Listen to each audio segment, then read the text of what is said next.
it would be probably useful for me to kind of go through this thing, because I'm still trying to discover what happened. I feel still a little lost and bewildered, and I don't quite get it. And that's a common thing for me in my life, is that like some things, I mean, just politically, like I can't get how people don't see that politician's a liar. You know what I mean? I don't get it. And so for me, if I was going to write something, the concept of the title would be how I got into Scientology and why I got out. As a little kid, I'm talking about even before I could talk, I can remember being interested in people, really interested in people. And I was pretty shiny, and everybody wanted to, pick him up and all this crap, and I didn't like that. And I could see people. I felt like I understood who somebody was pretty well as a little guy, and I didn't have any kind of, I might have had some judgment on it, but I didn't have a condemnation like, I just thought, okay, that's Dad, not just Daddy, but okay, that's that guy, and that's Uncle Gino, and this is this guy at the party as a 3-4-year-old kid looking around. And at a certain point, I think, certainly before first grade, I became very, very interested in who am I?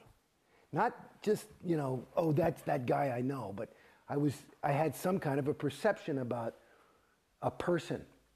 And so and as a little kid, I remember, because the way I could get how I perceived the people in front of me, whether it was accurate or not, I believed it was true, was kind of by looking into their eyes and saying who they are. And so I remember as a little kid looking in the mirror, really not looking at how do I look, looking and trying to say, who am I? And I would say, who are you? Who are you? As a 5-6-year-old kid, I remember 8 years old, was pretty intense. And I never got it. And I just thought, well, I guess that's the life condition, that it's too hard to self-perceive. So this was a question that was always, and then I went up, and as I was growing up, and I played the fool and did normal stupid things and drugs and whatever. But it was always something that was in the back of my mind, and I was always on a spiritual journey one way or another, either some new age shit, not a lot of organized religion by the time I was 14 or something. I'd kind of lost interest in that, but I would read a lot, and even to the point where as a 21-year-old kid, I remember I was into this spiritual teaching of this one guy who was originally teaching in French, and I learned French just so I could read it in the original French. So it was important to me, but it was all based on who am I? And it kind of, I guess, that Greek know thyself type of philosophy. So somehow I got into Scientology, which was Beghe Elfman was in my acting class. And my acting teacher, who's a big disseminator, Milton Kitselis, was ranting about some shit, and which was pissing me off because it was wasting class. It was like you guys are auditioning me or something. He was pissed off, and he wanted more unmitigated just adoration, and he wasn't feeling like he was getting it. And in the middle of his tirade, I was sitting there, like, first thinking, who are these fucking people that are not, flowing the correct amount of attention to the master? And then I looked and I said, I wonder if I am. And I said, do I trust Milton? And I said, you know what? I really don't. And that was kind of like a weird thing. I said, well, I don't. And I thought, who do I trust? I said, well, at least my parents. No, I don't trust them. And I was looking, I didn't trust anybody in the room. And then I had this realization I don't trust myself. And so in Scientologies, I found my ruin. I found my own ruin. And for some reason, because I thought, oh, well, let me try and trust somebody. Let me try and trust Milton, which is what he was yelling and crying about in this whole big speech. And I thought, well, I knew he was a Scientologist. So I said, Bodhi, give me some book on Scientology. I was doing a scene with him. And oh yeah, and he was this nervous little kid at the time. And so he gave me this big fat book called What is Scientology? A lot of pictures. And so I took this book and I read it. I think I stayed up mostly of the night and I read the thing. I mean, you know, I don't know if I got it word for word. I didn't clear all my MUs for sure. But I got through the thing. And I thought, okay, if that's true, fuck, I'll go clear. I'll try that. That sounds fine. So I gave Brody the book back the next day. I said, take me to that big castle thing. I want to check this shit out. So he's always very excited, you know. He brings me in, and everybody's all excited, and they've greased the path because, you know, I've been on TV and shit. And everybody's really nice. And I figured I want to do this Purif thing because I'd done drugs and I could feel them in my body. And I read the thing, what the Purif's supposed to do. I said, you know, I had felt at that point like I hadn't done drugs for 10, 15 years, and I thought that was one of the biggest mistakes I'd made in my life. And I thought if this can really take that effect away, because I felt that I had lost some of the shine that I'd had by, you know, I mean, I wasn't a drug addict, but I was a drug indulger. And so I go there basically planning on doing the Purif, but they've got to give this tour, and I must have gotten there at 10 in the morning, and I swear to God, I'm starting to go nuts. I've done tests. I'm on the cans with some lady. I'm like, fuck me, can I just buy this course and let's get going, you know? And then they do this, you know, thing, and they give me my personality test, and I was all on the top of the thing, and they're still telling me that I'm fucked up. And I'm like, look, and they want me to do this. Finally, they go through the, I mean, I must have been there 8 hours. I'm ready to pull my hair out. And they say, you should do some little course called Ups and Downs. I said, look, I'll do the course if I can I just do the Purif thing? Yes, yes, yes, and you have to do the TRs and objectives first. Or with it. What's that? That's this course that kind of, I said, fine, just let's go. So I buy the course. I say, you know, I've been here. It's like 8:30 at night. And I said, can I start? And I had to get a little oral surgery, so let me do something. I came here for some Scientology. All I got was all this, everybody's selling it to me. I never got to do any, right? Because I wanted to try the shit. And so now it's 8:30, and I say, okay, you know, they say, well, you can start your TRs course. You'll do the TRs, you do and the TRs are these communication drills. Then you do the Purif where you clear all the drugs out, and then you do the auditing, which is called objectives, which is like this stuff where you walk across the room and touch the wall and all this kind of shit. And supposed to, the end phenomenon is firmly rooted in present time. I said, that doesn't sound bad, I'll do it. Okay, if you can deliver that. Cool. So I said, well, give me some Scientology, for Christ's sakes. I've been here since, 9 hours or something, getting nothing. So they say, okay, you can start your TRs course. So I go in, and I do this thing called an M7, which is basically Bodhi and the supervisor are kind of helping me clear the words through. And the first thing I ever did in Scientology was read Keeping Scientology Working, which is a pretty heavy bulletin. Yeah, explain what that bulletin says. Well, it's that basically is that Scientology, it's a very interesting bulletin. At first, it's updated. So you're reading the updates. I think it was written in 1965, and it was updated in 70 and 75. And those updates are before you read the actual bulletin, and the updates are like L. Ron Hubbard just going bananas. This thing is true. It was true in 1965. It'll be true forever. If you just follow this, Scientology will never fail, and it will take over the universe and will save all mankind, and we're the only hope for the world. So just, if you apply this one policy, everything will be fine.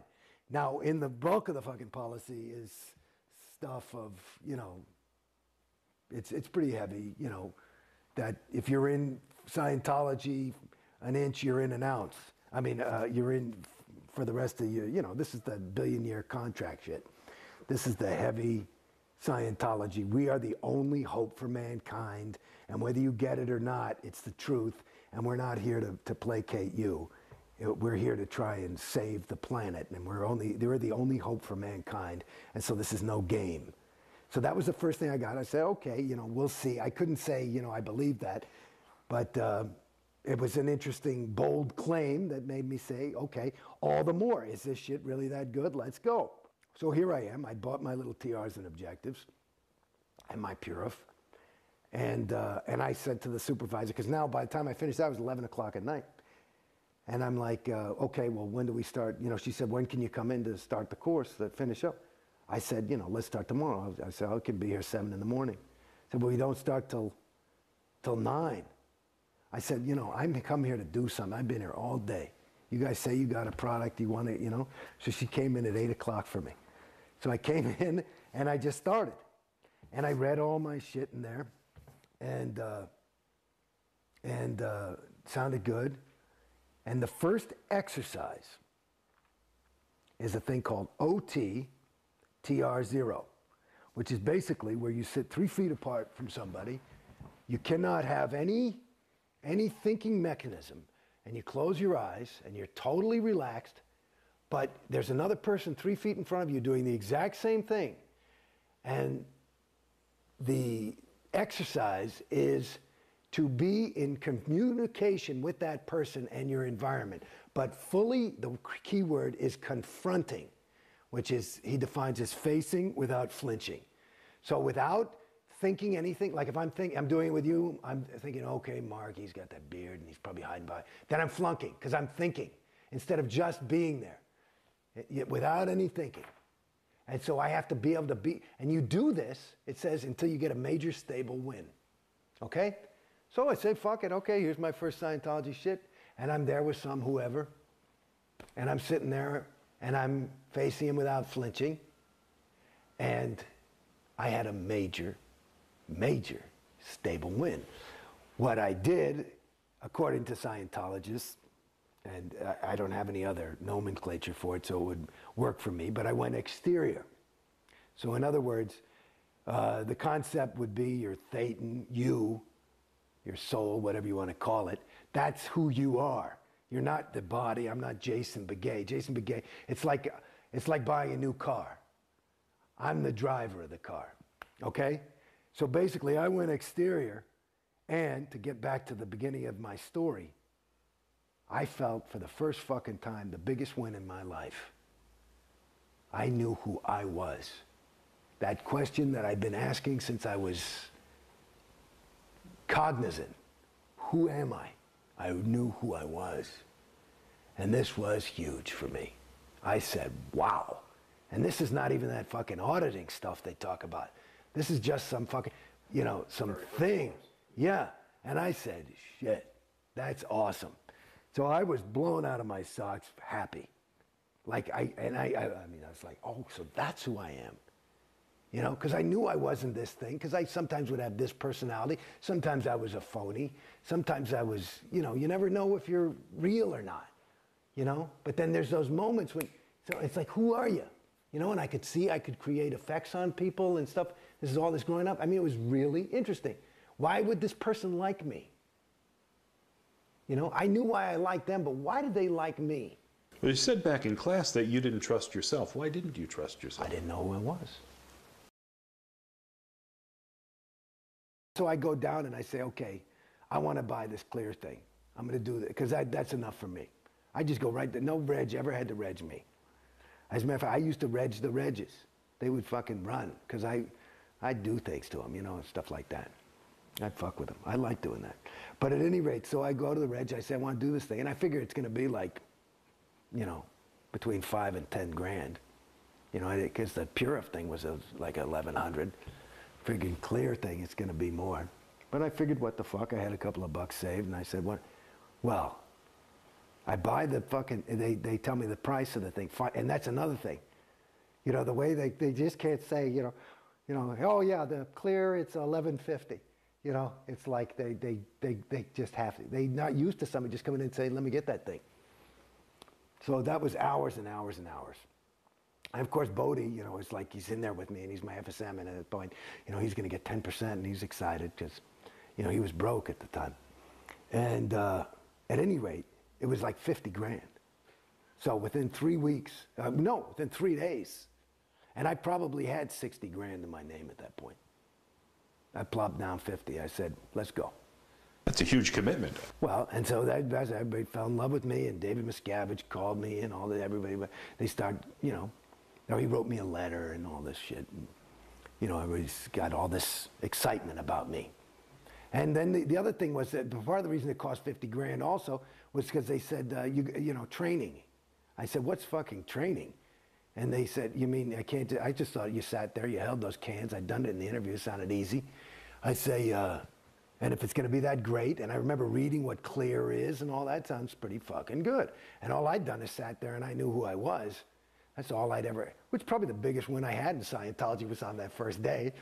At any rate, so I go to, then they sell the training. I said, what's that? Well, you learn to be an auditor. I said, listen, you know, I'm an actor, I'm not an auditor.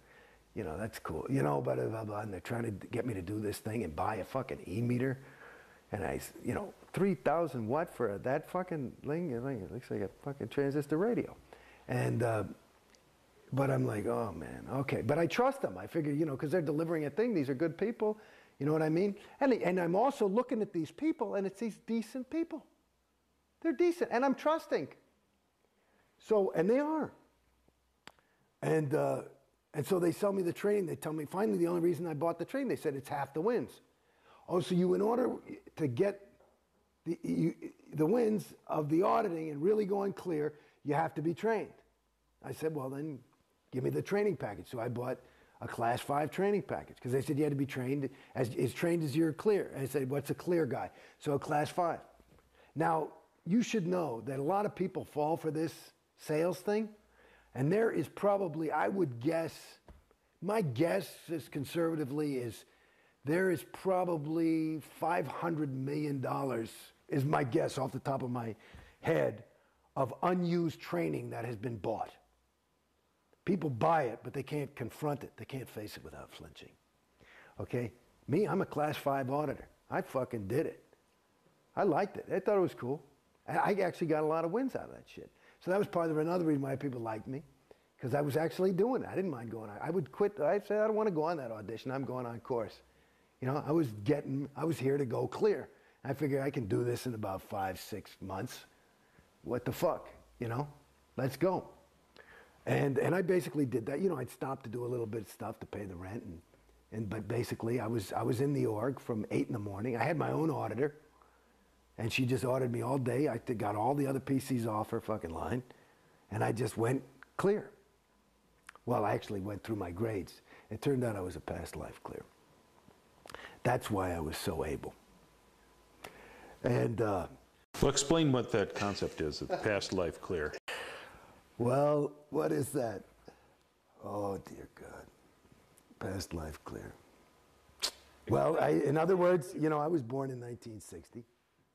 Scientology was developed in 1952, but the LRH was doing Dianetics. I'm having a moment.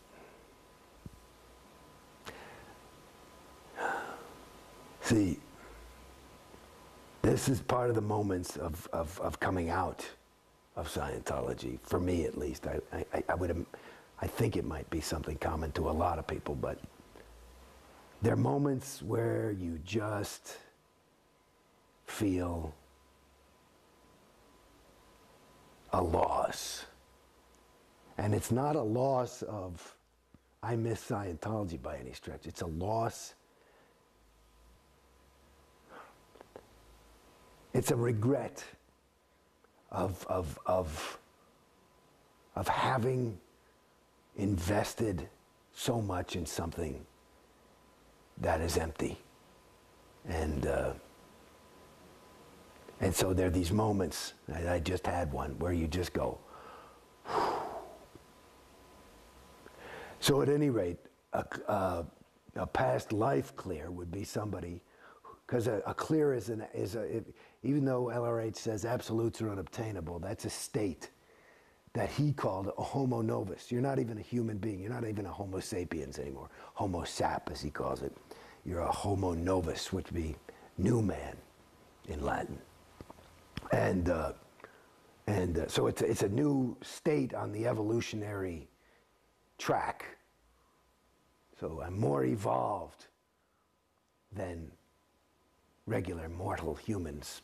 I was declared to have been somebody who had gone clear in a past life, which would have been my last life.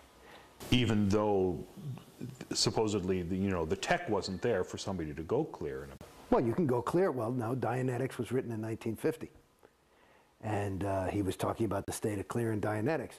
It was not until they wanted that I personally believe that, it's just that there's always something being re-released because it never was quite correctly done or understood. And all the people who went clear last lifetime, even though they may have been on OT8s, were pulled back in because in New Era Dianetics, which was a later way of going clear, there was a different criteria. There were different criteria for what was a clear and getting rid of an engram, which is a whole thing. And so you had to go in and get all the postulates off. At your point, what were you supposed to achieve as a clear? Well, here's the thing. I mean, this is a funny thing for me, and this is if you read Dianetics, the state of clear is somebody who is never likely to get sick. He has a perfect memory. It's even intimated, and this was in 1950 when there was is that he could be immortal. He may never die. It's pretty funny. And so that's what the state of clear is. They define it as no longer has his own reactive mind, which is a rigged game to get somebody to take OT levels, which is their real moneymaker. But the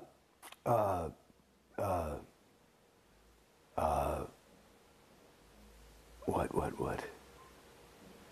Oh, so I don't know. So clear. So, but like I said, There's a guy on the internet apparently who's saying, I'll give you $1 million if you can demonstrate OT. I'll give $1 million to anybody who can demonstrate clear. There's no fucking clear. There's no clear. There's no clear. Just looking in Dianetics, there's no clear. Clear is basically, what are you kidding me? Clear. So I was like, if I get this, that's what I was going for. It's too good to be true. And that's basically it. That goes back to that feeling of loss, is because, you know what it is? I'm sorry to say. See, and I'm actually realizing something for myself right now, because this is cathartic in a way for me, but it's the same feeling. That loss is the feeling that I got.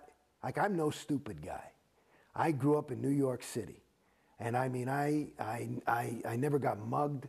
I know, and I've been through some serious bad neighborhoods. But I remember one time I was living on my own down in the village, and I saw this guy running across the street, and he had like a VCR. This is back when VCRs were a new thing, like a plasma TV or something.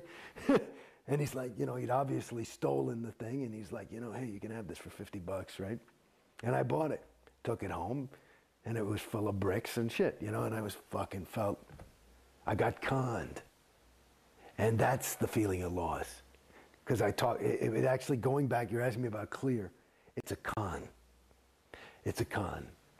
And like any, and it's an interesting, this is way segueing, but this is something I don't know if it'll be, it's interesting, is that, there's a book that LRH wrote called The History of Man. And he talks about a lot of these traps that can catch a thetan, which is something that has no matter any space, time, or location, but it can catch a thetan. But he's got interest and curiosity, right? And so there's these things called theta traps, and so and the best theta traps are ones that the thetan runs on autopilot. Like if I'm trying to enslave somebody, the last thing I want to do is have to worry about fucking, keeping the key and the lock and the best traps, you get a guy to just keep himself in jail, right? And that's what Scientology does. You just keep yourself in jail, and that that's it. It's a perfect theta trap, because you believe it, and you are investing your time and your money, and so it's you can't be a fool. That's too much to confront,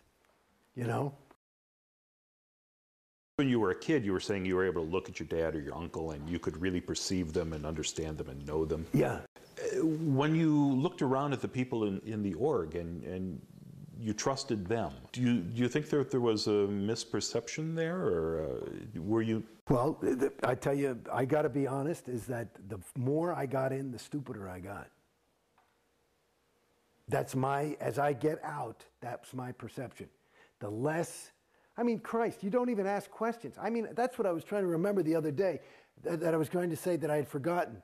Like this thing, I got into, they made me as commissioner of CCHR. I'm talking to Tory. And the CCHR is? Because Citizens Commission on Human Rights is a way to try and destroy psychiatry and psychology. And I was like, fine, I don't give a shit.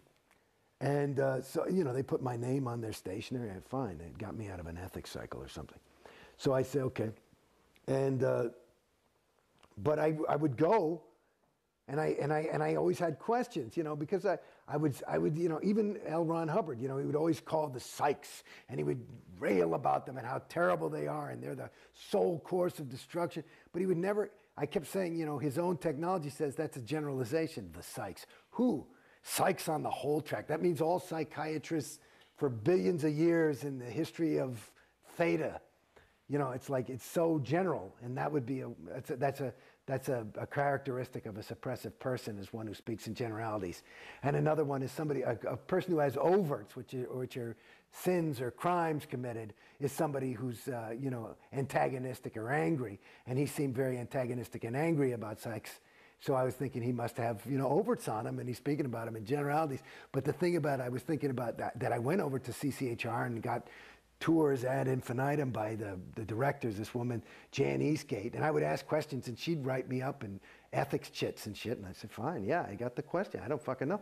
But I would say, if you want me to represent Scientology's viewpoint, and you go to their museum, it's all the psychs are bad, this is a bad thing, and Hitler, and they're responsible for child pornography and rape, and it's all the psychs.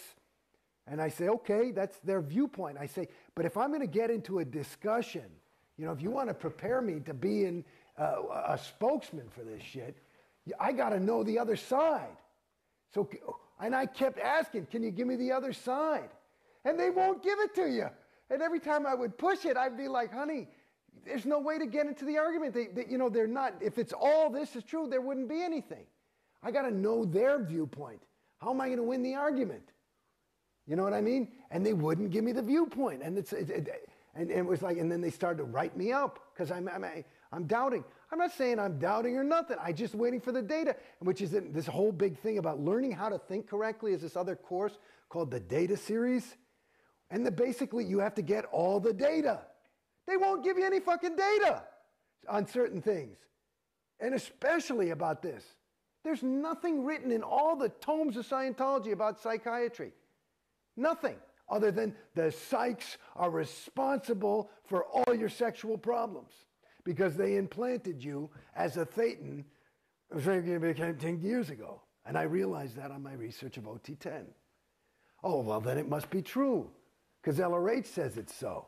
I mean, it's really, you see how at a certain point you get conned. And I was saying, where's the fucking data? I'd say to everybody. And they'd show you, and nobody's allowed to tell you anything. So they pull out a reference. They always pull out this fucking reference called pain and sex.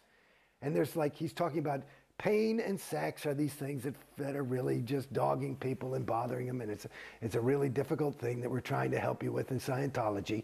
And basically, there's maybe 2 sentences in there where LRH says, through my research on the whole track of OT something or other, I just discovered that this is all because of psychs.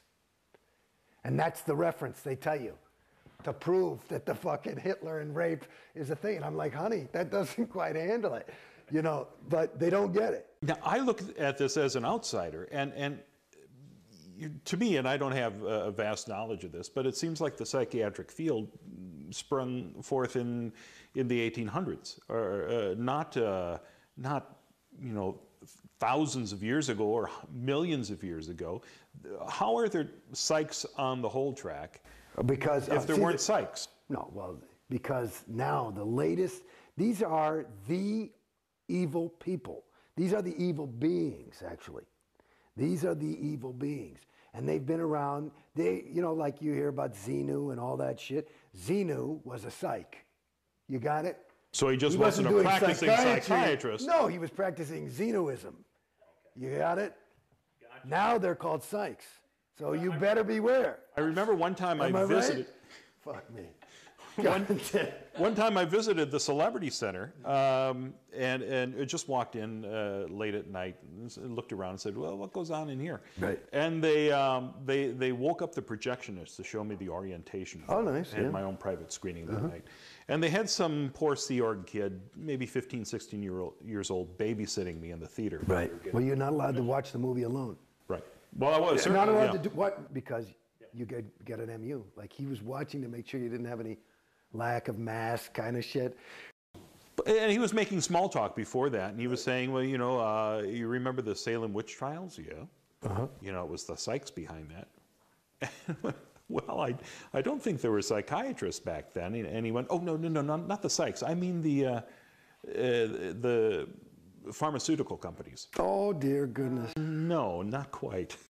See, these are the kids. You just gotta, you dash off a get well soon card, and that's about it. Because it's sad, This is the interesting thing. And it goes back to, to answer further the question of, what did you perceive? What I perceived, and I kind of avoided the question by saying I got stupider. But let me tell you something. These are good people. These are some of the best people you can meet. These are people who really want to help. They're willing to give up their entire life and their own personal ambition to help others. That's a pretty rare, and generally you would say, it's a pretty decent person. That's the thing. And I would say I'm not a bad person, If I saw me walking around there, I'd say, okay, he's okay, But when you say you got stupider, how do you think that happened? Well, in my opinion, again, and I'm only out of Scientology about a year or so, less than a year, officially. But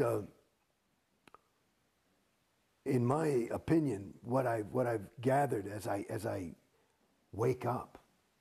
It's a funny thing in Scientology, you feel as though you're waking up to the truth, the reality, or what really is. But what you're doing is waking up to the reality of Scientology, which is that, not the reality, which is the agreed upon universe of what is. And basically, in my opinion, the best thing you can be is yourself. And that's who you are. And that, there's degrees to which you can actually become yourself. And that's probably what the whole spiritual interest is. For me, I don't really know. But what Scientology, the trick of it is, it makes you feel as though you're sold that you're actually becoming yourself. But what you're actually becoming is, my name's Jason Beghe. I was becoming Jason Beghe, the Scientologist, rather than just, not even Jason Beghe, but me. And the trick is, and you say, how do you fall for this shit? Go back to my first fucking win. Because it's me. It's me. And so there is you. But then it's you are through,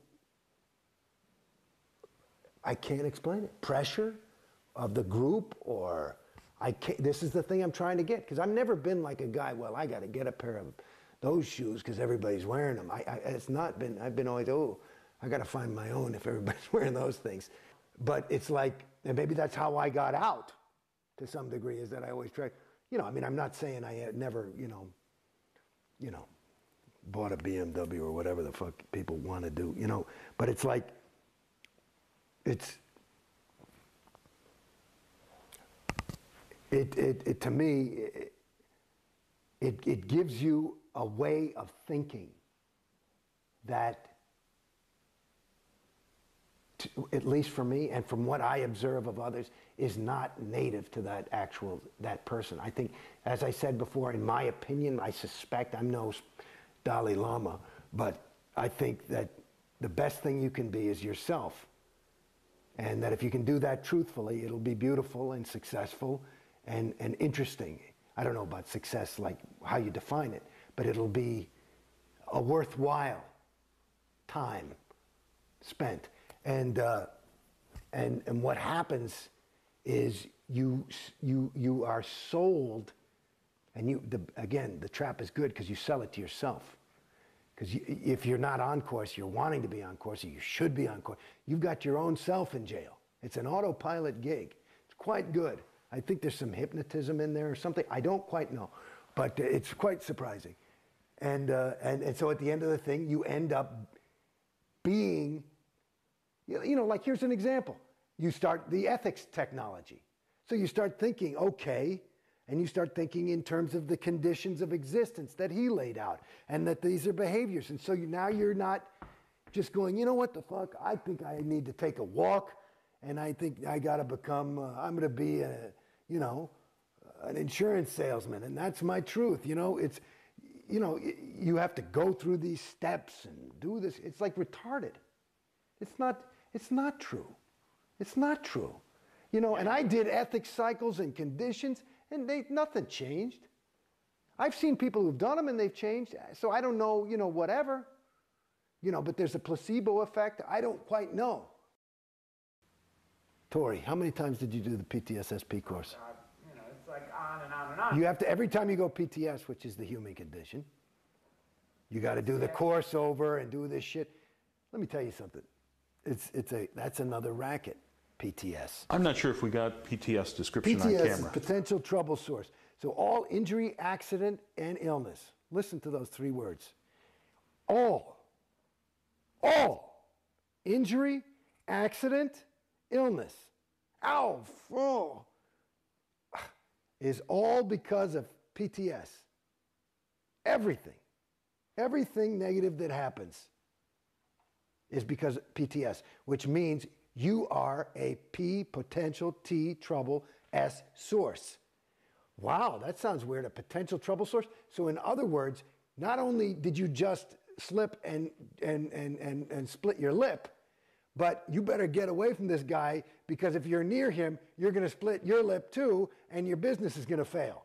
He's a potential trouble source. So you got to take him out. It's like he's got, it's like you don't come to school with the flu. This is like the spiritual flu. So it's like heavy shit. And now there's only one reason that you are a potential trouble source. One reason is that you're connected to an SP, which is a suppressive person. Now this is the 2.5% of awful people like Tori who are fucking it up for the rest of us, good people.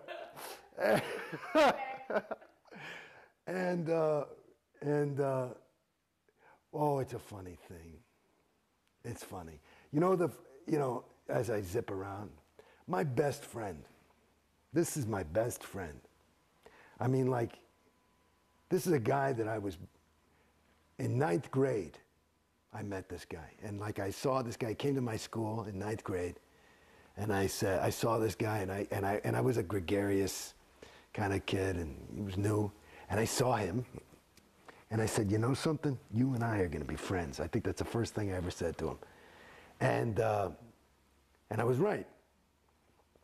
And he's a big famous actor now. And an amazing guy, David Duchovny. And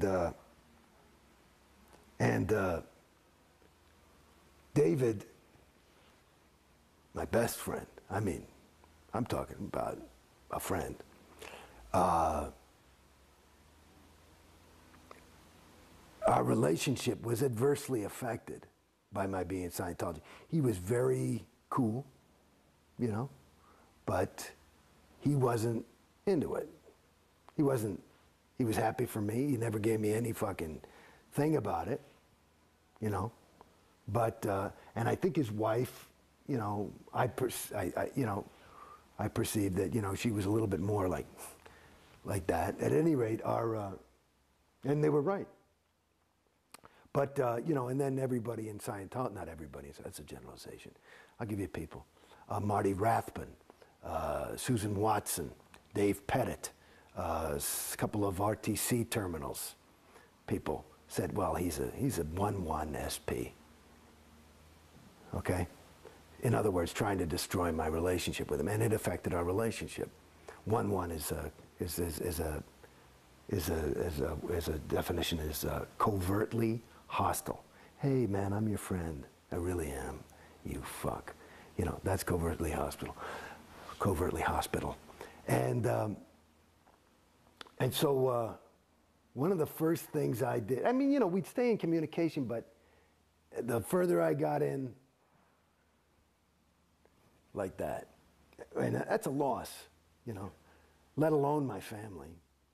You know, no, but my family, you know, shit, they don't fuck with me or anything, you know, but I've never been closer than now that I'm out, you know, because they weren't into it. Everybody was totally respectful of me. Nobody ever said, you know, my mother said one thing once, you know, I just don't think it, you know, allows for the grace of God or something. That was the all, something, you know, because she's big Christian thing.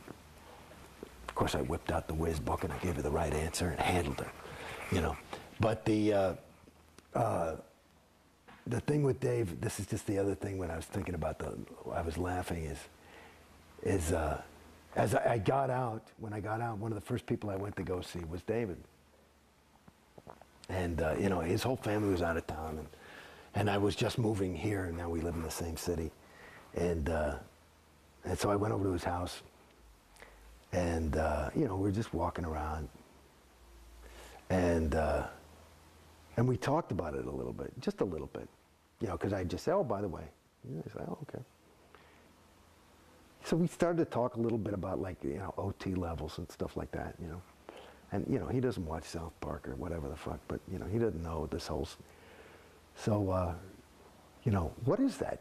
You know, what is the, you know, what were you into? Why, what is the OT? Or, you know, or so, I don't know what, if he asked the question, but somehow I went and I explained to him. And here I am, you know, just kind of basically, it just walked out the door. And it did so much for me, but I started to explain to him the story of Xenu and the loyal officers. And I tell you, fuck me. I mean, I couldn't get a third of the way through the story, and we had our faces on the floor. We were laughing so hard. I mean, you couldn't even talk. It was just, because it's retarded. It's insane. It's what was your reaction, though, when you saw the packet with the info? How did you react? Well, that's the other thing I got to say. I mean, like I had told you earlier, I had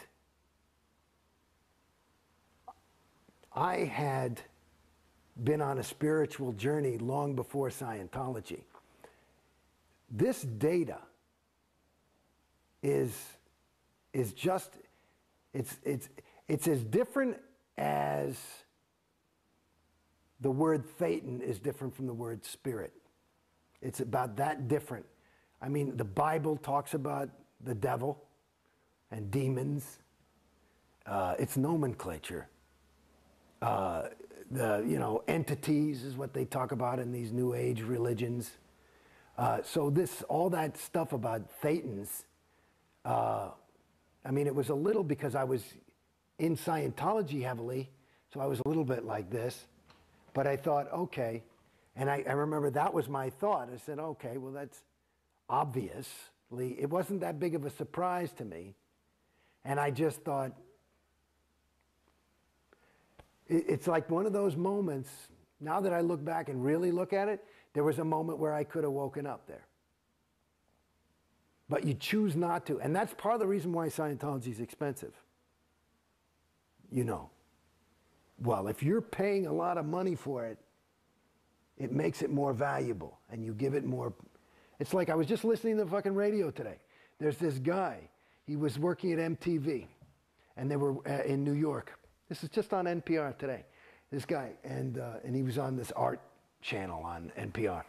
And he was working at MTV, and they were talking about packaging and marketing. and how important it is. And the guy, and he was talking and saying it was important, and that it was, this other guy said, it's not that important. He says, bullshit. And they had a little bit of an argument, and he said, well, let me see, let me show you something. And he went, and he was in New York, and he went and he grabbed little garbage, and he put them in little plastic boxes, and he put a little stamp on them and dated them and signed the, you know, and numbered them, and he's selling them for $50 each as art. Started as $10 as just, and it was like a little gift. But now that they're up there $50 and $100 each, the people are actually calling them art. So it's an interesting thing. So again, it's your own, you're driving the car. It's just that you don't realize that the car, as a Scientologist, because you're in the trap, it's got a pre-rigged route. It's called the bridge. And so you feel like this is this easy life. I just got to sit here and the car basically drives itself. All I got to do is show up at the church and I'll be happy. And there you are. And you're on the bridge to total freedom. To total freedom. Yeah, they free you from yourself.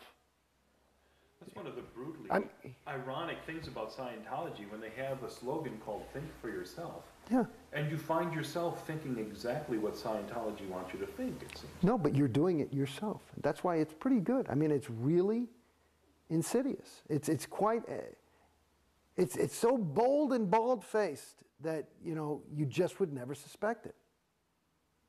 You know? It's another, reminds me, you remember those, I used to smoke cigarettes. And so I was smoking cigarettes and I wanted to quit and I couldn't quit and I'm smoking. And then these new cigarettes came out from American Spirits. And I say, and they're supposed to be all natural, right? And the fucking thing on it, it said addictive free. And I said, bullshit. So I start smoking and I'm down to like 2 cigarettes a day. And I'm like fucking disseminating the shit out of these things. They're the best cigarettes in the world. And I'm telling everybody, these are addictive free. I'm hardly smoking at all. I say, look, it's addictive free. It says, that's not, it says additive free. I went right back to a pack a day. So it's the same kind of, you know what I'm saying? It's you know, you're playing the game by yourself. It's a mental. Well, I don't think it's fair to say by yourself, because it seems like this entire structure of Scientology has been built to funnel you onto the bridge and keep you on the bridge. Yes, yes, and those people that I suspect, again, I'm not an expert, and this is some of the things. This is one of the things that I can't fully confront yet. I can say that, in my opinion, that the lion's share, at least. Well over 99% of your Sea Org people are the truest of the true believers, okay? So they are really there they're trying to help you, and they'll not take no for an answer. It's like, you know, your son wants to touch the stove, and, you know, you're willing to physically stop him, even though he's sure that he wants to see that beautiful blue thing that's dancing there and touch it, right? And maybe even put his hair in it or something, you know what I mean? He doesn't know what fire is. They are willing to give their lives practically to keep you on the bridge, because this is for your own good. So, but they are doing it. That's just one individual, and that individual is doing his job. There's not a lot of them that need to be told to get up in the morning. They're on autopilot too, but the whole group is, it becomes, you know, this living, breathing thing. And the thing that I haven't quite confronted is, I can't quite see what the fuck anybody gets out of it. Like, you know, is COB, does he want $300 million? Is that what it is? Does he want $1 billion? And COB is David Miscavige. I mean, is that it? Is it just his power hard on? You know, or is it just insanity? You know, I mean, I wonder, is LRH, was he just crazy? You know, there are people, maybe he was an SP, you know, whatever. But I don't know. I mean, the jury's out for me. I haven't, like I said, I can't confirm. I don't see what the fucking, like, if I wanted money, I know for me, if I wanted $1 billion or something like that, I couldn't do that. That wouldn't be a way for me. You see what I'm saying? I couldn't do it. I'd probably kill myself. You know what I mean? I just couldn't live with myself like that. I certainly couldn't look my son in the eye. You know what I mean? But that's me. And maybe that's me, PTS. Maybe I'm fucked up. Maybe that's my conscience, whatever the fuck that is. But do you see what I'm saying? I don't know. I haven't quite had that confront of truth or evil, depending on what you want. But I don't know what the fuck anybody wants out of it. Well, who's like all this money is a big thing. Where does it go? Well, we see recently there was a video released of Tom Cruise's birthday aboard the Free Winds, and I understand that there was 6 figures spent on the birthday party for Tom, and that's parishioners' money going to keep Tom Cruise happy. Well, they figure that's worth it. According to him, he brings in just him being Tom Cruise.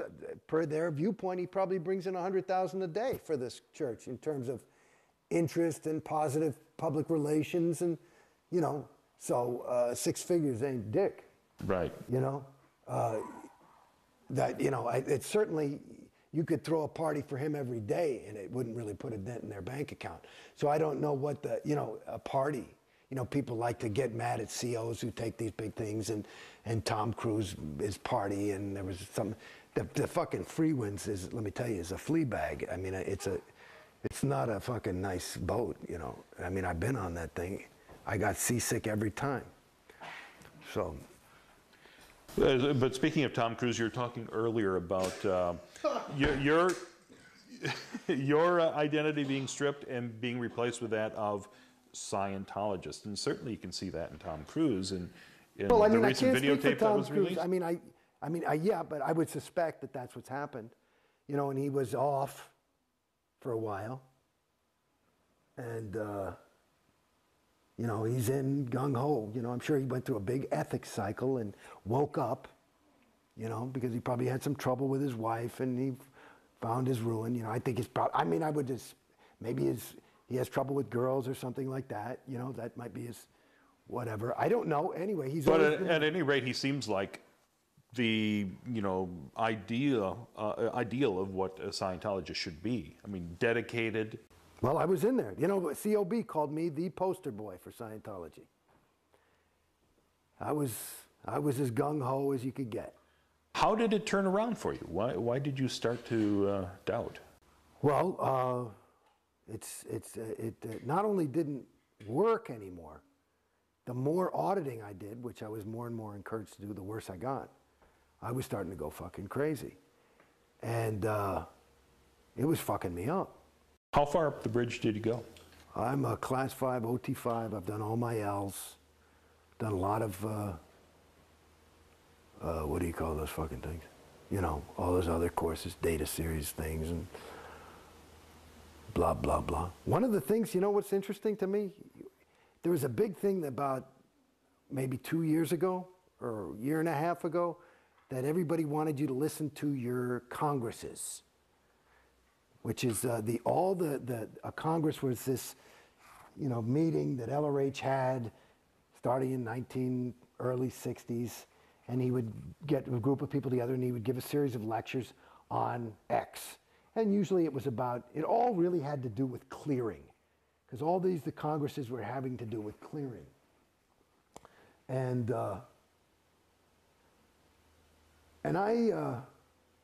let me give you, remember that I'm talking about the Congresses. I'm going to give you the unabridged version. Is that okay? Sure. You sure? Yeah, time. Okay. When I was in that TR's course, my very first week in Scientology. Now again, I'm an actor, so communication is something I kind of do for a living. And that's a whole course about communication. So I felt like I'm pretty good at this naturally. And one of the exercises is they use Alice in Wonderland, which has got full of these wild kind of sentences, and you take it and you read it to yourself and then you deliver it as your own. That's a TR1. TR2 is properly acknowledge somebody. So they say off with your head and you say thank you to make sure they know it and end it, and there's all these other things. Now, here I was doing this TR. It happened to be TR2. And somebody said off with your head. And I said, my God. And they flunked me. And I said, why? And they said, because you're showing, it's supposed to be just thank you good, whatever. I said, no, read the fucking thing. It says appropriate acknowledgement. If somebody says off with your head, why do you think he chose Alice in Wonderland? And they bring the head technical person in the fucking place, and they're all invalidating the shit out of me, and I'm sticking to my guns. I finally am crying. I said, you guys are fucking wrong. Who the fuck talks like that? Thank you. I got it. Okay. Good. Wow. That would be way too much. Wow. Okay? I totally duplicate that. This is the way you're supposed to talk. I'm really talking to you. But do you see how I'm not? So it's there. This is perfect in terms of their idea. All right, I got it. Okay, so that was good TRs, wasn't excellent. Excellent TRs is more like this. You know, you're really conversational, but I'm not moving, and I'm really looking at you, and I'm ready for everything. And I don't blink, and I'm not really, your eyes stink. Okay? So it's that kind of fucking deal. Some gum wore Sue up. Anyway, that's just a private joke. Okay. You know that one, right? Anyway, Mu Gu Gai Pan. These are words that just, you can talk gibberish in Scientology to help you learn your TRs. And one of the things written down is some gum wore Sue up. That's not a sentence. That's like written like Chinese, S-U-M. Anyway, so at any rate, so I'm in there and I'm fucking crying and shit and like blah, blah, blah. So finally I stop and I toe the line and I'm like, thank you, okay, good, you know? And then about 4 years later in some event, COB, David Miscavige says, hey, there's been this big breakthrough in this golden age of tech. Fucking piece of shit. One of the things is, here's the real thing. People have been doing the improper acknowledgement. You're supposed to have, it says appropriate acknowledgement. And they have LRH on tape saying, you know, somebody said off with your head and he goes, my God, that's the right way to do it. So here I was, this guy, first day of school, and I had it right. Now, cut two. You're asking me how I got out. So I'm in the fucking thing, and they keep telling me I got to do this action, and I got to do this, and you got to do this sec checking, and all this shit. And I'm like, you fucking people, I wouldn't show up here if I wasn't ready. And they would be sec checking, which is basically asking me for my crimes and charging me thousands. I probably paid 50 grand, excuse me, in sec checks to get this shit together because everything was fucked up. So it must be that I'm fucked up. And I kept saying, these sec checks are killing me. And this is the standard tech now. This is the golden age of tech. And I finally just said, you know something, motherfuckers? I don't care. You could get LRH to fly down here back from fucking Target 2 and tell me that I am fucking doing it wrong. I am not going in session and doing this shit. You guys are fucking killing me. I am here to tell you, you're fucking me up. So I'm out of here until you fucking wake up. Okay? And then they come back to my house and they're offering me free auditing. I say, show me where free auditing is standard. You're not giving me standard tech. Now you want to fix it by more unstandard shit? Get the fuck out of here. You ask Griffey Blythe and the whole rest of those motherfuckers at AO if this is a lie. It's the fucking truth. And I'm out. And then they call, and I just went on course because I couldn't take any more of this fucking auditing. It was killing me. So then they come out with this thing. And then, Jason, you have to see this. I wouldn't even go to events, you know? Because me, I'm at events, everybody's like, hey, how you doing? And I go, good. I just couldn't fucking lie anymore. I'm ready to fucking die, you know? And I told him, I'm not going. I can't participate. Because my role was like Jason Beghe. I couldn't be like, yeah, well, I'll tell you the truth, I'm fucked up. I hate OT5, and everything's going fucking shitty, and it's fucking not working, and it's costing me a shitload of money, and I'm more unhappy than I've ever been in my entire fucking life. What would happen if you spoke truthfully? Well, I would tell that truth. I would talk to RTC and all these things, but it's bad PR. It's none of anybody else's business. You're not supposed to talk about your case. So this is going on, honey, this is going on for, I was in Scientology maybe 10, 11 years. The last 8 years like that, okay? And I'm paying fucking money. Maybe I paid $1 million fucking dollars. I don't know. I don't even keep track. I just said, what the, okay, here, another fucking thing. This is gonna work, you think so? Yeah, we finally got it. So anyway, on this fucking thing, I'm out of thing and I'm doing course and I'm just off auditing lines, you know? And then, you gotta see this thing, Jason, he's gonna fucking key you out. And I go in and they show me this fucking, and I'm looking at all these people who are on OT7 and they're going nuts with the sec checks too. And I'm like, this is fucking crazy. These people, like, you know, they're supposed to be home auditing and then they have to go to flag every 6 months and they're there for like 6 fucking weeks. How are you supposed to, what are you, crazy? And they're coming home like, I had a really good 6 months check.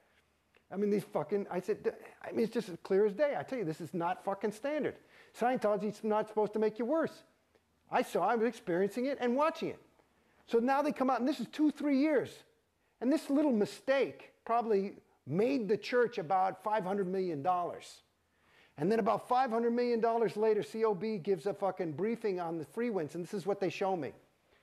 It's arbitrary, it's canceled. It's an arbitrary, is what they say. So in other words, all this SEP checking was an arbitrary. And through his research and looking into things and rechecking all the LRH's notes, they realized they made a mistake. And so now I don't have to do the SEC check. Aren't you happy, Jason? And all these people, like on 7, like a bunch of fucking idiots, were like, arbitraries are canceled. I can just go on and it's going to save me about 50 grand a year and all this shit. And it's like, wow. And me, I'm like, you think that's supposed to make me fucking happy? I feel like you should have a fucking apology. I said, if I were COB and I made that mistake, I wouldn't go, arbitrary is canceled. I say, I made a fucking mistake. I am sorry. And I'd make up the fucking damage. I'd pay. My fucking mistake made me $500 fucking million, and you don't fucking even say you're sorry? You say, guess what? And this is what the fucking thing does. It just plays the same game over and over again. And this, when going now to the Congresses, toward the end of this 8 years, they say, and I'm like off auditing. You know, I finished, OT5 finally, and I just said, I don't want any more of this shit. Nobody even said take OT7. Because apparently I'm in the middle of 4 different fucking actions, and nobody knows what to do. You know? So I'm fucking in the middle of L10, you know, I mean, I could tell you about L10 is a story in itself. L10 is a story. So just know that they use my fucking wins on the L's. And the L's are what fucked me up in Scientology. Okay? Now, I go and I say, fuck it, okay, I'll buy these Congresses, it's only a couple of $1,000, and I got something to do, and I'll get in shape, I'll listen to a Congress and go for a walk. So I was one of the first people to finish the Congresses. Because I just sat, I get up and I fucking thing, and I get up early. I get up at like 5, and I just get up and I take the dog, and I'd go and I'd listen to 3 tapes and walk for an hour or 2 and do the thing. And so I got through the Congresses. And the Congresses are part of what got me out of Scientology. Because if you listen to those fucking Congresses, it goes like this. Hi, everybody, I'm LRH. I'm very happy you're here. Listen, I've got great fucking news. We've got clear handled.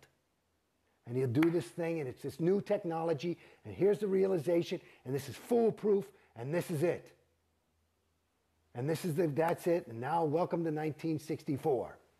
Okay? Apparently, you know, because the fucking thing didn't work, and Dianetics didn't work, even though nobody ever said it didn't, but they always trying to perfect clear.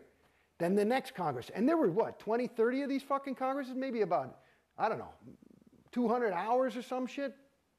Every fucking Congress is, I got it now we've got clear handled. We finally got clear. And this is going on I'm listening from 1964 to like 1970, and they still haven't fucking handled clear, but they're selling you clear. And I said, what the fuck? That's exactly what they're doing to me now. I said, what the fuck? And I went back to it, and I'm talking to Dave Pettit, who's the head of CC, who now is handling my case personally. Personally. You know? He's in my house. He's at my fucking thing. We're taking walks. I almost killed him once. I fucking took him by the tie, and I was grounding him. But I fucking, Jason, please don't. Oh, God. I actually secretly recorded it. It's funny. I have it on audio tape. But oh, fucking thing. Because he didn't want me to leave. Please don't leave. Please don't leave. I said, motherfucker, get out of the way or I will fucking kill you. And he wouldn't get out of the way, so I took him by the tie and put him down on the floor, and then I walked out. But, because it'll get you pissed. But that's how mad I was. I mean, I was fucked up. It's one thing to feel unhappy I walked into Scientology. Remember, I was on the top of the thing. It must have been false, though. I mean, I was fucking happy. And I'm fucking unhappy. And they're paying me, they're making me pay to get fucked up. And they're telling me what's wrong with me. And that's another fucking thing. They won't tell you what the next thing is. And I'm like, believe me, it's good. So you got to fucking buy the thing for 50 G's a pop or whatever. And it's wrong. Oops, made a mistake. We're going to do this now. I mean, are you fucking crazy? Do you see how stupid I was? I mean, it's like, oh my God. And that's the game. And I'm telling you, that's the game. So at any rate, the Congresses helped me out because I said, what the fuck? Because I never met LRH and I figured he was good. I figured Scientology works. It's just these fucking mortals can't fucking give me Scientology. If Scientology works 100% of the time, this ain't fucking working, so I'm not getting Scientology. And that's what I said to him. I said, that's why I said you guys should give me the fucking money. It's one thing to make a fucking mistake, but, you know, let's say the last fucking 600 grand was a fucking mistake. I mean, I feel like I got a case because if Scientology works and they agree this didn't work, I bought Scientology, then you should give me my fucking money back. And there's nothing to indicate that they have any fucking hope for my case now. So I just said, you know, babies, let's just, and it took me, I was trying to be nice. I mean, 6-8 months, I was saying, why don't we just let me go? Just let me go. Just let me go. You know, I think it's better. You don't want to get into a whole fucking thing with me. And they would. And they had to keep changing terminals. Because I'm talking about big fucking terminals. Because I would put doubt in their universe. Because you can't argue with my story. When you saw what happened to fucking me, and you're a trained auditor, and you look in my fucking folder, they fucked me up. I'm talking about insane. I'm like, I mean, I've never been like that in my life. I walked out, I was like, hey, hi. I was never shy. I was never introverted or anything. I'm sitting there like, I'm fucked up now. You know what I mean? And so, they fucked me the fuck up. Well, the way out's the way through. I mean, there's no reason to get in that room. Maybe that was the hidden deep shit. I'm looking at my kid. He's 5 years old. He's a happy fucking guy.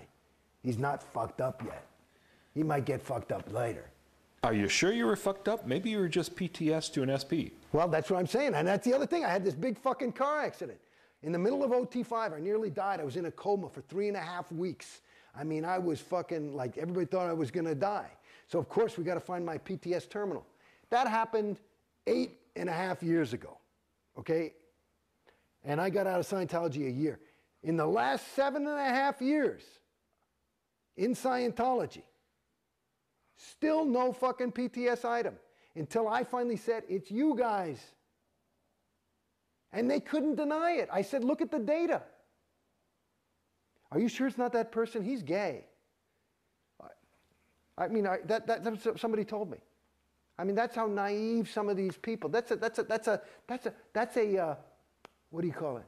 An RTC terminal, which is like the gold standard of technical perfection. And that they think that's a homosexual. So they believe that homosexuals are all 1.1. They still believe that. There's some that do. I never believed that. I interpreted it differently. But it was something where I had to do some mental gymnastics in order to make work. Well, that's what Hubbard wrote, though, that they were 1.1. Well, it's debatable.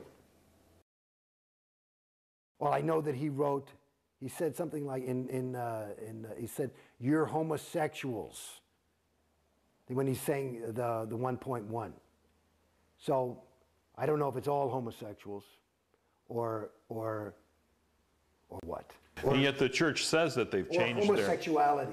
The church said they changed that? The church has said that they no longer, think negatively about homosexuals. Well, I've never heard the word faggot more than when I hang around people at Gold, till the point where I said, I don't like it. My brother's gay, and he sure ain't 1.1. I got great friends of mine that are gay. You're telling me Leonardo da Vinci is 1.1? I don't think so. If he's covertly hostile, I mean, he's got so much that he did that was good that, as much hostility as he may have exuded, I think he made up for it. You see? Yeah. I mean, I don't buy it. I never bought it. And again, in my universe when I was in it, I just thought, you know, because you part of the thing when you're in it, you know, LRH is this super duper guy, so you make him into your own super duper guy, I suppose, probably. But you're looking at the current management, David Miscavige, COB, and you're thinking, well, is he in it for the money? What's your view of L. Ron Hubbard now? Well, you know, I mean, again, I don't have all the data. I read some of the books that are out that are critical, Barefaced Messiah and Madman or Magician or whatever it was. Madman or Messiah. Right, that one, mate, and Piece of Blue Sky. Piece of Blue Sky, and you know, and then there's stories. Yeah, I think that, you know. So I don't know if all that's true, but it's consistent. One of the ways for me that I can detect whether something is true or false is for inconsistencies. You know, you say the guy, you know, wore blue shoes, and here's a picture of him in red shoes. So I never saw anything inconsistent. But you know, I didn't see it with my own eyes. But there's a, you know, the person seemed reliable. But again, here I am, I'm just pulling out of this thing, and I thought LRH was reliable. And I don't. I don't think so now. I mean, I look, you know, and you know, the whole death and the death certificate and all this stuff, it's hard to argue with. You know, it seemed like he was, you know, and his kids, you know, like my wife is, my wife is an interesting person to talk to as well, because she's class 5 OT5, or class 4 OT5, and, but she's like one of those people, she could probably, you know, do heroin for a year and then just say, oh, you know what, it's making me too skinny, and just put it down. You know what I mean? She's not a person, you know, and she was, you know, everybody loved her. You know, a lot of, you know, she was Jason Beghe's wife to some degree over there. But she's a remarkable person in her own right. And one of the ways is that she just doesn't, she's one of those people you just can't brainwash. So when she got out, it was kind of like, you know, that's it. She just, you know, she didn't even talk. I mean, it was like, I said, you know, honey, I'm thinking about doing this. I think she was like, you know, okay, fine, whatever. Flip the burger. And yeah, you know, because I think they're, you know, because she had said, she had always pointed out things that were inconsistent also. And, well, all these fucking OTs that aren't OT. Like, that's a fucking OT? And what's an OT supposed to be? Somebody who's at least able. Somebody who can, like, walk and chew gum. I mean, there's people that are OT that are some of the most incompetent, stupid people. I mean, when I say, that sounds, my definition of stupid is not, you know, necessary. It's not, it doesn't have anything to do with data or education. It has to do with being able to say, I mean, I'm talking about people put their hand on the stove and go, hey, hey, hey, my hand's hot. My hand is hot. You know, I'm talking about that kind of stupid. I mean, and like, unreal. What's wrong with you? What's wrong with you? So that, you know, there's some real dopes that have, you know, but they have money and they're successful and they feel good about themselves because they're on 7. Well, I'm on 7 now. It's fucking great. I gotta tell you, you gotta get on 7. Yeah. It's that kind of thing. And it gives them a thing. And you look at them and it's, and you know, and Scientologists know, and I've talked to like Big Tur. I said, what the fuck? We've talked, what is that? You know, what is that? You know, because these people, you know, I might have had an issue with them, and they'll write me up, and they'll bring me to ethics. I got to handle this thing, and it'll be in the thing they wrote up. I'd say, what do you want me to say? It's true, I guess. And they go, well, you know, I'm not going to say the name. You know, well, you know who he is. And I go, yeah, okay. We just had to bring it in because it's written up. You want to, you know, write anything? I don't give a fuck. Put it in the folder. You know, so I mean, do you understand what I'm saying? Yeah. So that was some of the stuff that she would just like, you know, really go nutty on. And even me, here I was. I told you, the further I went up the fucking bridge, the more Casey I became.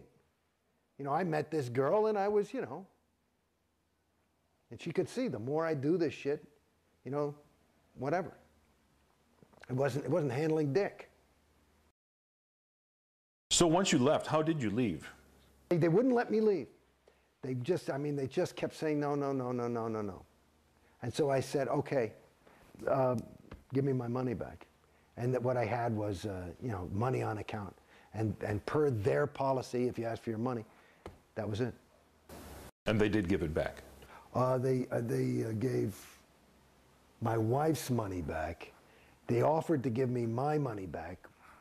And I'm still in a, they want me to sign a piece of paper that says that I have no further claim against them. And I told them I can't do that because I feel I do.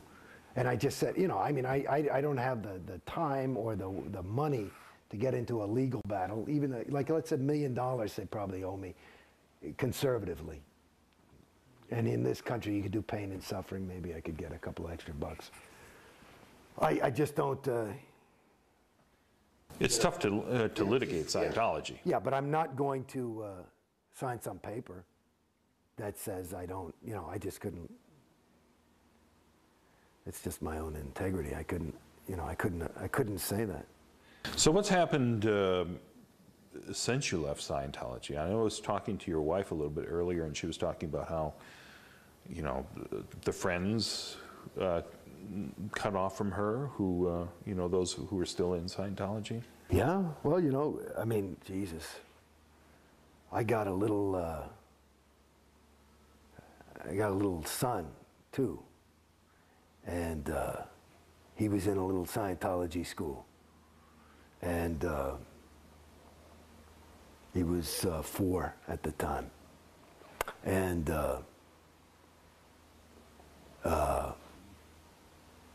no school was started. We moved. So we're in the process of moving. So it was pretty, and moving to we moved to this big property out here. It's a big different thing, and it's a long way away. And they kicked him out of school. It was a Scientology school? No, yeah, they kicked him out. So he had nothing to do, and it fucked him up. Because he had, you know, why can't I see my friends? And that was all his friends. And, you know, and this was a time when, you know, mom and dad were really busy. I'm working. We've got a little tiny infant at the time. And we're moving to an enormous thing. And plus, this whole place you're in was under construction. There was a period we were in one of those Airstream type of things, you know, and nothing for him to do. And that was so that was one. So yeah.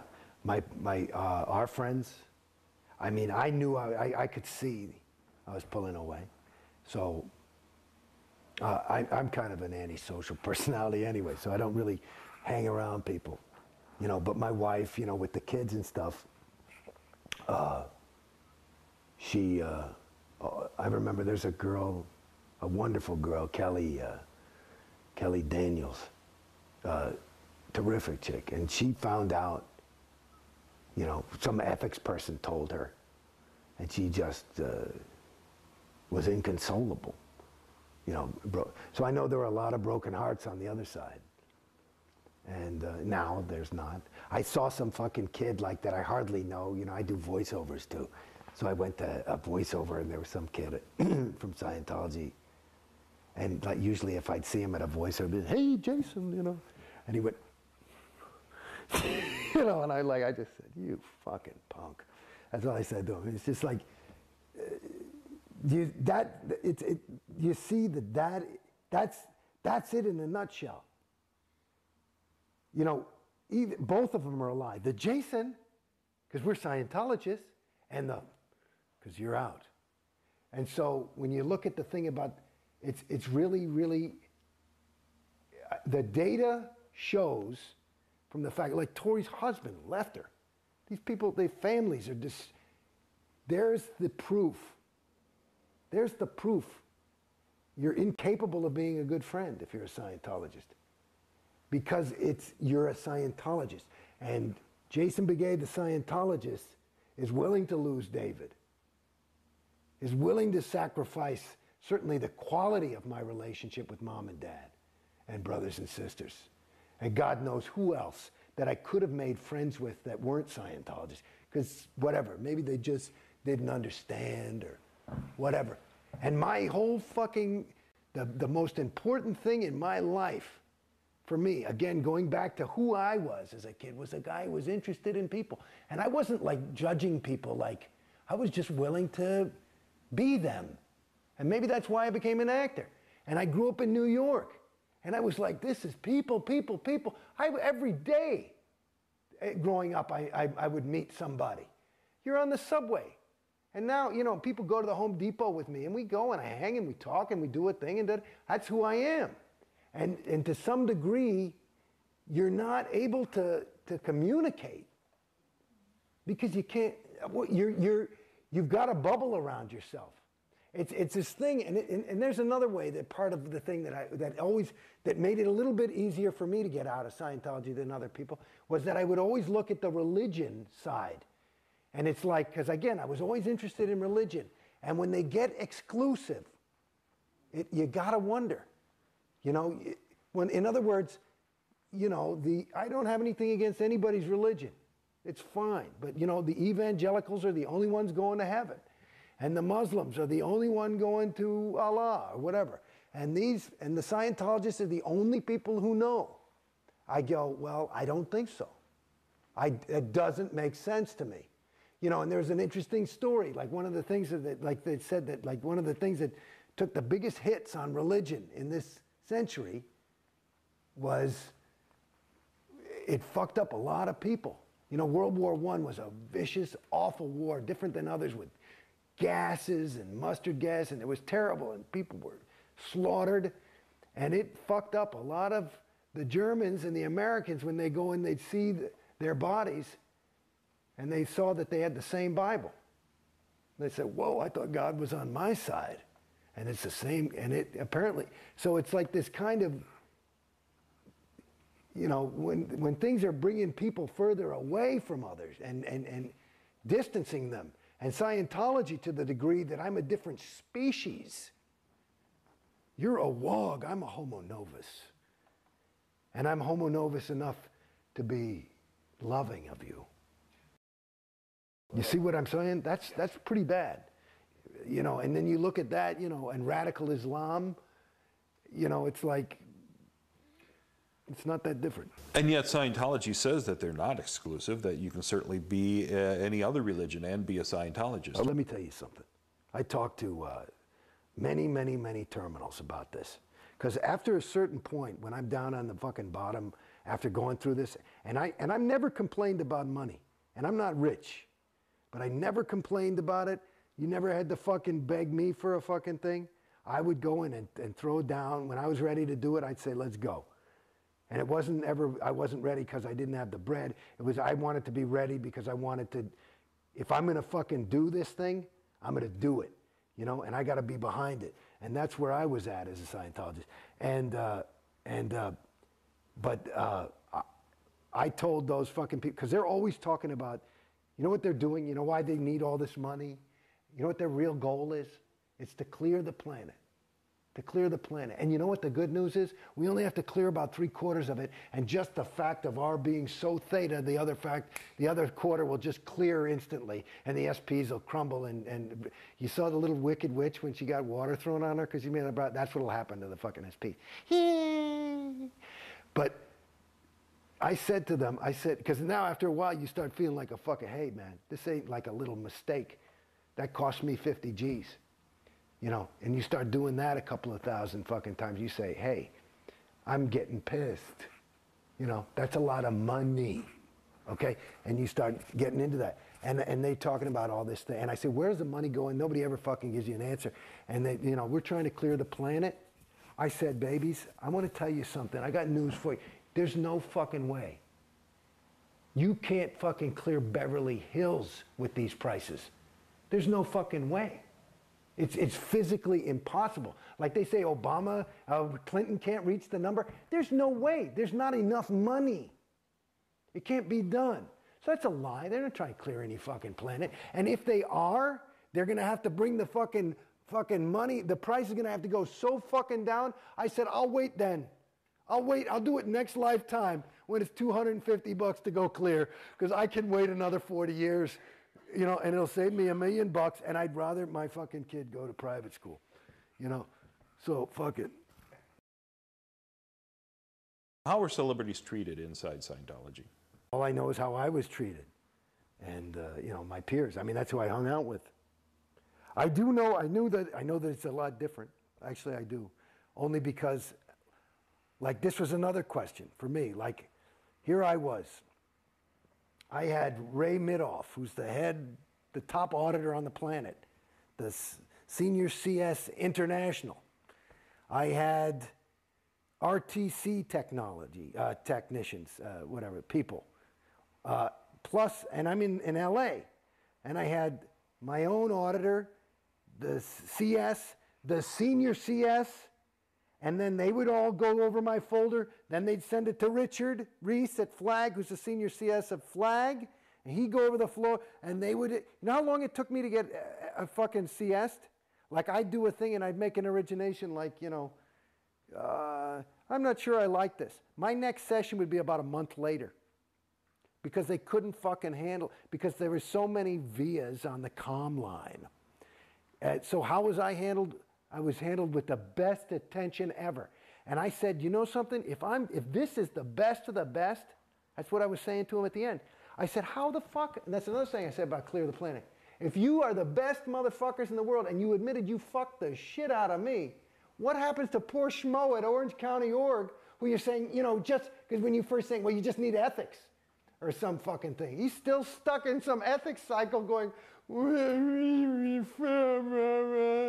and they're fucking, it's because they fucked him up and they said, no, you need more set checking. And he can't afford it or some fucking thing. And it's not even the right fucking thing. These guys don't know what they're doing. They're fucking hoping. You know what I mean? They're hoping. And the fucking crime of the bitch is they say, aha, we're going to work this out and I'm going to put in a little oregano. And the other guy says too much salt and here's your folder. And of course, we've got it CS'd and ready to go. And I'd be like, this fucking sucks. It's a wrong fucking item. And your needle's floating. I'd like to indicate it is the wrong item. And it go right back to the motherfuckers for another month.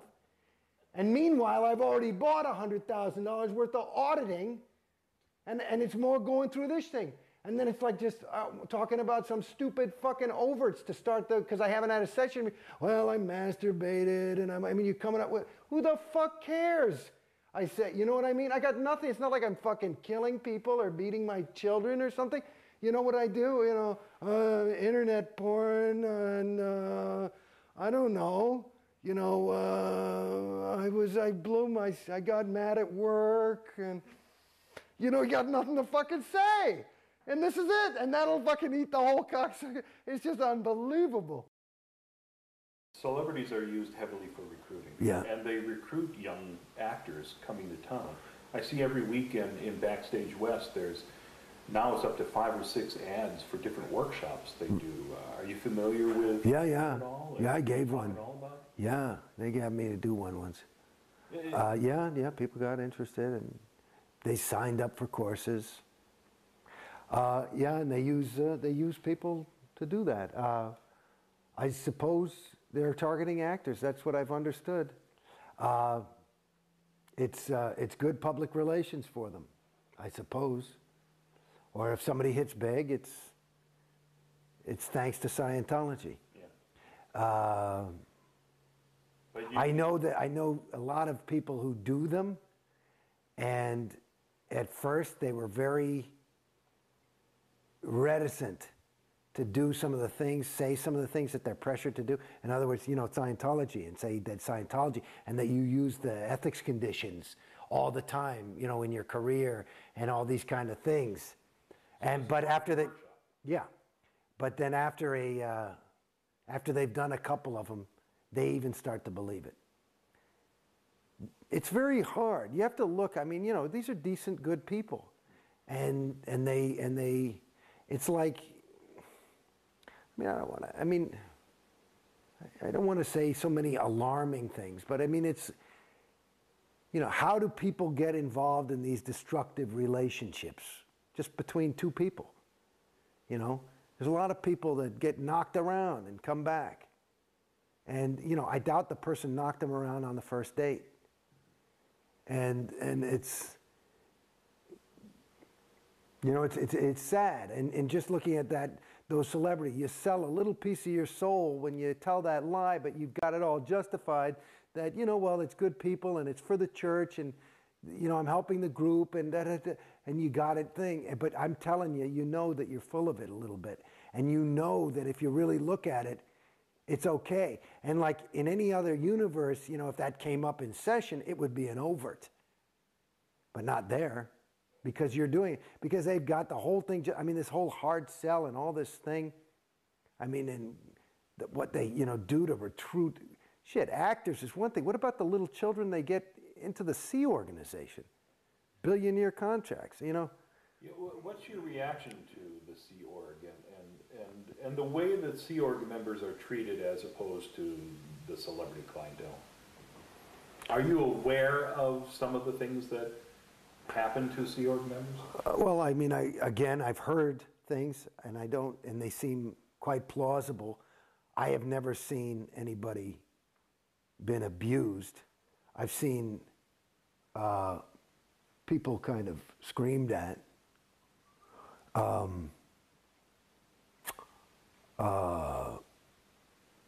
But I've never seen that kind of abuse. To me, I mean, it's, let's say, you know, you hear my story, and I got out and I've got some sad tales, and maybe I got ripped off for a good chunk of money and this, that, and the other thing. If you look at that as compared to somebody who joins the Sea Org, it's not even comparable.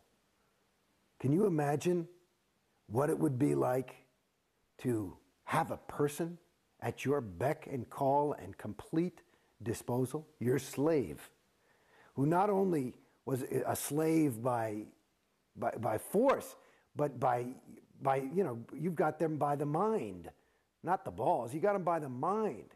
So they're in love with you, devoted to you, to do whatever you want for their entire lifetime. Okay? And you can just get them, so they're working, let's say, I mean, just a person working 100 hours probably is what the average Sea Org person works a week. I'd say about 80 to 100 hours a week. What's the minimum wage on that? Is, you know, I mean, it's not even minimum wage shit. I mean, they build the buildings. They do everything. High-tech stuff. I mean, is it worth at least $75,000 a year? So that's it. And then you get that for 50 years, 40 years, because they get them when they're teenagers, you know? And they've also hired a dentist who takes care of their teeth.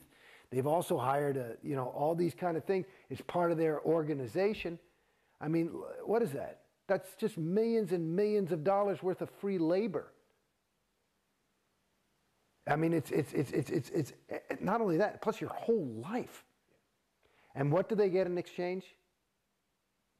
They believe that they're saving this sector of the galaxy. And that's enough for them. And they're the few people who have the ethical fortitude to make that kind of a commitment. What's your reaction to the RPF? Those are the rules of the game. But I mean, to me, what it is more of a way to control. You know, people end up there if they're, I would think, to some degree, they feel getting out of control. And so what do? Is you put more control over them until you got them back in control. And whether that's physical abuse or mental abuse or both, it's what it is. When you're in, did you know the ins and outs of RPF, where families would be split up and people couldn't communicate for months or even years? No, they don't talk about that much. I mean, as I got older, I mean, when I was in a little bit longer and spent more time, you know, at the upper organizations like Gold, I would hear about things like that and find out. But they try to keep that stuff away from everybody, especially celebrities, because it indicates, you know, the company line is that the Sea Org is made up of OTs. It's a group of OTs, okay? So for these people to fail, it's meaning that OTs are failing. And it's kind of like a one-shot clear joining the Sea Organization, and you have the EPF, which is the precursor, where you get ready.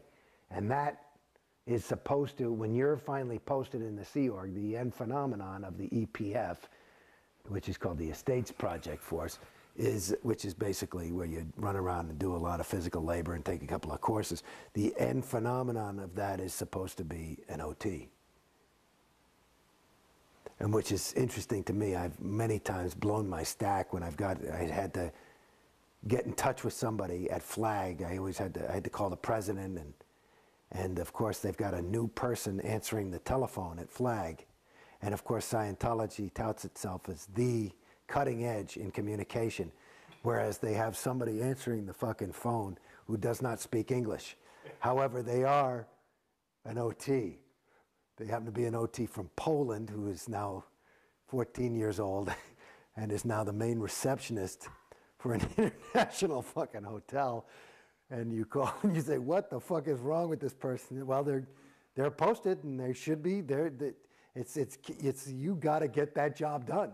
And if their stats are down, I'm sure they're back on the RPF if they hadn't learned to speak English quick enough. And that's not an exaggeration. Insanity. So you didn't know that much about what's going on in the RPF, things like that? No, I learned some things online, but... Yeah. How are you as public kept away from the untheta that's going on in the real world? I mean, if there's, some really negative story about Scientology in the paper or on TV, are you aware of that? It's a funny thing. Like, I remember, my wife had seen... Ted Koppel interview David Miscavige, and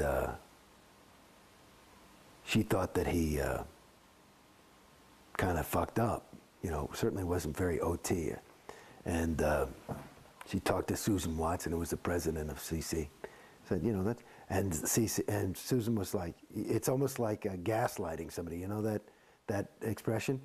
Yeah, which is, kind of make him seem like are you crazy? Oh, well, he was just doing a tone scale drill because, Ted Koppel.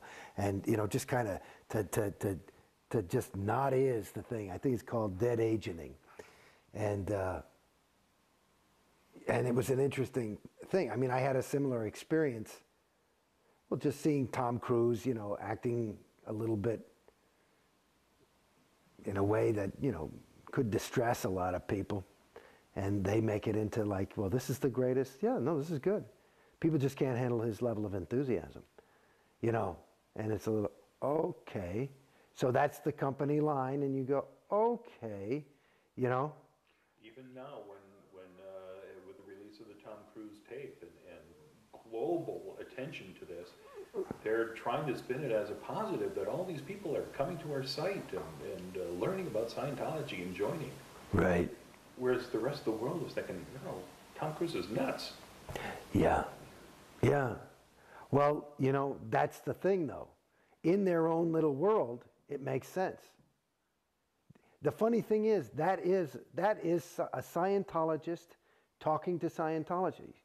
I mean, that's Tom Cruise, who's sitting there. I've done these kind of videos, being interviewed, knowing that his audience is people in the audience of an event that's going to be made up completely of Scientologists, and his job is to get some fire under their asses so they can jump out and start behaving more like him. And that's basically what it is.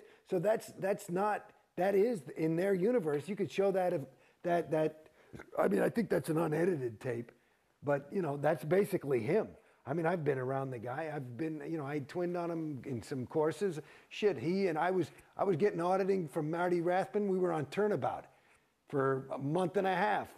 It was like Tom would go in, then I'd go in. Tom would go in, I'd go in.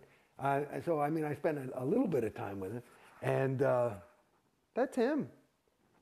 You know, he's a very fucking focused guy, and I mean, that's what I see. I mean, this guy is not a namby-pamby panty waist. He's a totally dedicated person. I can't call him a friend or know him even, but I can tell you that that's who he is. So if it seems crazy, that's interesting. That seems like the ideal to most Scientologists. And that's an interesting comment. That's what it is. Because they showed that as a, come on, babies, get off your asses. Don't you want to be like Tom? And it's interesting that the rest of the world, who are not caught up in that Truman Show, they see it as, well, what's wrong with this guy? It's crazy. Very much to an outsider, as though your personality is stripped away and it's replaced, your reality rather, stripped away and it's replaced with Scientology's reality. That's what I saw. That's what I've perceived. And the other dangerous thing, I mean, I watched a little of that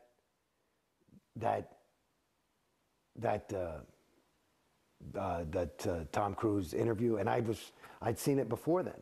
You know, I went to that event. You know, that was an IAS event from where he won the Freedom Medal.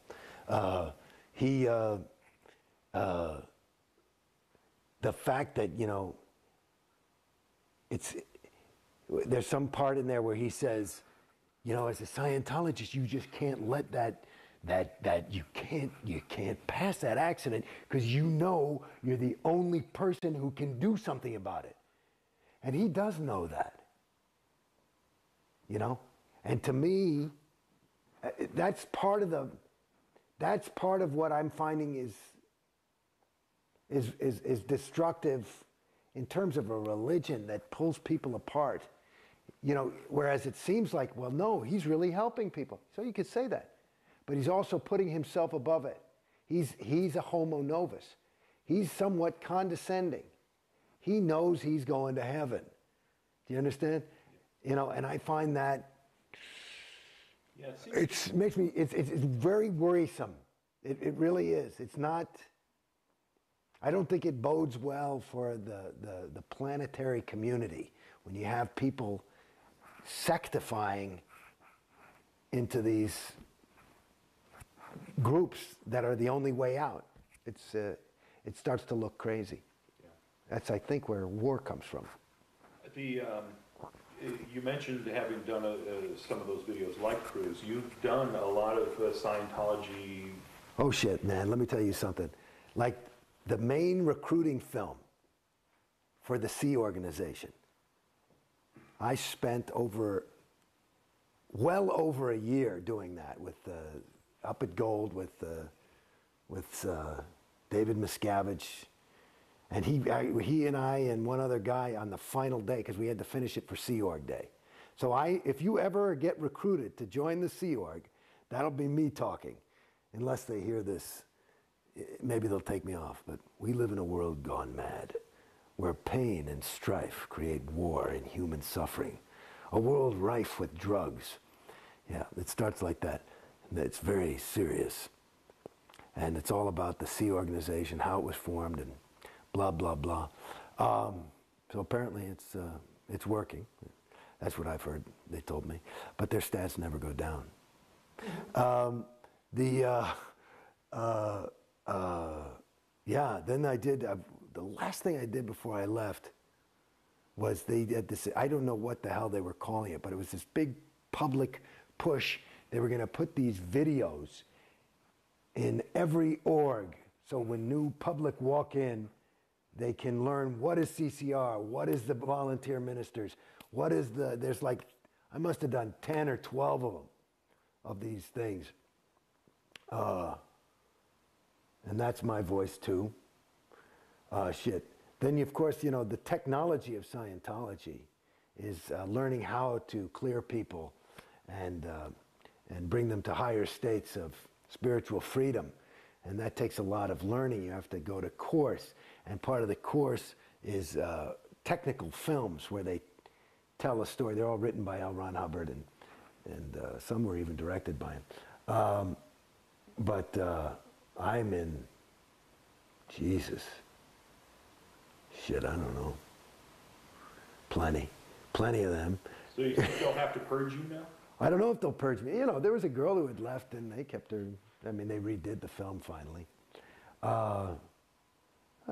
There's some of them that it'll take a while to redo. I mean, they take us so forever to make a film anyway. I mean, it's shit. I did a little half-hour film for them. It took months. It took months. My experience personally, and what I've observed for myself, is that Scientology is destructive and a ripoff, and that it's very, very dangerous for your spiritual, psychological, mental, emotional health and evolution. I think it stunts your evolution. And joining the Sea Org is the greatest commitment to that. And it requires the greatest amount of commitment from that individual. You know, there's a different standard for a new public, for a Scientology public, an OT public, and then above that is a Sea Org member. And what's required and expected is far beyond. And so the degree to which you have to be completely devoted, and to me, from my perception, the more devoted you are, the more brainwashed you are. The less you are yourself, the more you are just a Scientologist. You know, when I was saying earlier, you know, you become Jason Beghe the Scientologist. Right. Jason Beghe the Sea Org member would be further gone than Jason Beghe the Scientologist. And I hear about some of these hardcore top execs that are now, these are heavy duties in the Sea Org, 25 years, made it to the top, leaving. I would imagine that the, to use your word, decompression for them could be in danger of the bends. I mean, that's some heavy shit to get that far in. I mean, like, to me right now, I'm just getting an inkling of, like, you take an idea about, you know, one of the big concepts in Scientology is overts, which are sins that you've committed. These are naughty things you've done. These are your peccadillos. These are your big, awful secrets that you would never tell anybody. These are some mistakes you made. They can all add up to overts. I'm beginning to get a concept, and maybe part of the reason why I'm doing this is to try and make up the damage for some of the people I've influenced getting into Scientology, because I feel bad. I feel that was bad. That maybe somebody would look to me and say, hey, he's cool, or you know, he's no fool. Whatever the hell they say. And shit, you know, that makes me feel bad. You know, that Sea Org slideshow, shit, COB told me that it's got a whole bunch of people into the Sea Org. It's working like gangbusters. So you ask me if I fully, really faced that without flinching, it would be a tough pill to swallow. I mean, that's some heavy shit. I mean, if you really, or if I really look at that, I mean, that's taking people's lives away. That's enslaving somebody's mind. And when I was talking about being, you know, the levels of ethics, where somebody doesn't even know they're out ethics, shit, baby, we're talking about people don't even know they're enslaved. That's a hard fucking thing to, I mean, shit, they can create their own reality where they will show up when they're 21 next lifetime and come back. That's fucking feasible. I'm talking about brainwashed. I mean, I don't know how far it goes. But I mean, it ain't a joke. And if Scientology is real, then something's fucked up. Because it ain't delivering what it's promised. That's for goddamn sure. It is not. It says it delivers what it's promised. Where's the fucking clear? You're talking about OTs. Let me meet a motherfucking clear. I would like to meet a fucking clear. I'm clear, right? I'm declared clear as a fucking bell. I went clear twice, as a matter of fact. Okay? So, I mean, you pull out a fucking copy of Dianetics, let's hear the definition of clear. And then they change it a little bit more, and they say no longer has his own reactive mind, his own, so they can sell the OT levels. But what I see now it ain't a joke for me when you start talking about this. This is the bad stuff. I think, from my own experience and from what I've seen, I think the further up you go up the bridge, the worse you get. That's what I see. Some people are happier, but who's happy? I submit to you that it's not them anymore. And I know people that are troubled to death. They just finished OT8 and they have migraines. Migraines? A fucking clear doesn't have migraines. It's an OT8, for God's sakes. Migraines?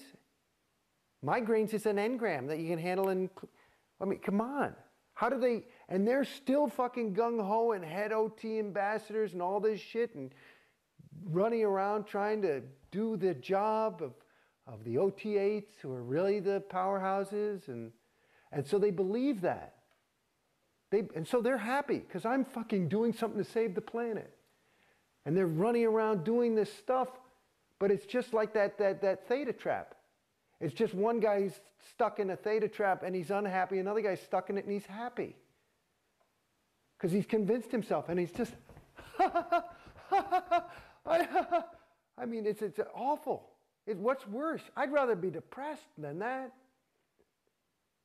Than oy, oy, oy. It's sad. I mean. So what would you say to people who are still in? Well, somebody's still in, listen, you got to make your own move. But it's like this. This is, hopefully this will communicate. Like I said before, I used to smoke. I had my little son, and I never smoked in front of my son. But kids are smart. And he'd find a cigarette, and he'd be going like this. And he couldn't even walk. And I said, I got to fucking quit. And I couldn't quit. I tried to quit a whole bunch of times. I found this thing called the easy way to stop smoking. It worked for me, okay? And it was easy. It was very easy. It's part of the whole smoking thing, according to this thing that worked for me, is that it's not as bad as you think it is, okay? And so for somebody who's in, it's as far gone as I say you are as you go up. It's the difference between waking up and being asleep is the difference between waking up and being asleep. And it's like sometimes when you're asleep, you can still hear the shit that's going around because you're only half asleep. You're not that fucking brainwashed. So I'm here to tell you, this is what I say. Wake up. And you can hear it. There was actually a little process that LRH ran. Some processes are good, okay? And he used to run it, and he says sometimes you can actually cure somebody of insanity, which is what we're talking about. And the command is in tone 40, which means with any possibility of there being the communication not arriving and making the effect intended, is saying to the person, the insane person who's, I'm talking about a fucking, David Berkowitz, and here's the only command, come up to present time. Come up to present time. Because you're not there. And guess what? You are there. So, come on. Hello? Right now. There you are. There you are. That's what I say to that person. There you are. That guy. That guy. That guy right there. Not what you're thinking. Fuck what you're thinking. Hello, right there. There it is. And it's a no-brainer. So it's not that hard. It's like it really isn't. You know, me, I got out. I mean, it was a slow process, but I know that most of it. Here's what I'll tell you something. This is what I fucking know. I realize when you're doubting, you already know.